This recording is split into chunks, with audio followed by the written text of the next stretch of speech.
Celui qui voulait tuer le temps. Écrit et conté par Rafadam. Mark Doyle n'avait jamais été tout à fait normal. À 6 ans, il pouvait rester des heures à regarder les autres enfants jouer sans manifester la moindre envie de taper dans le ballon ou de descendre le toboggan, ou simplement de crier sa joie. À 10 ans, il commença à collectionner les montres et les horloges. Même la porte fermée, on pouvait entendre le tic-tac dans toute la maison. Vint un moment où le bruit fut tel que sa mère n'eut d'autre choix que de lui confisquer tout ça. C'est à ce moment-là qu'elle prit pleinement conscience que ça n'allait pas très bien chez Mark.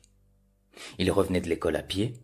De part et d'autre de la route, des maisons préfabriquées avec leurs clôtures, la petite allée et derrière chaque maison, un jardin. Il s'immobilisa et sentit son sang quitter son corps en voyant toutes les horloges et les montres amassées sur la pelouse. Sa mère fumait à côté, en attendant le camion qui viendrait les récupérer.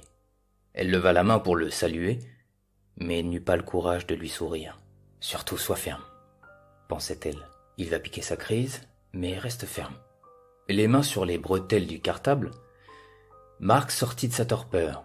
Il marcha d'un pas rapide et se mit à courir maladroitement, lui qui n'avait pas l'habitude de l'effort.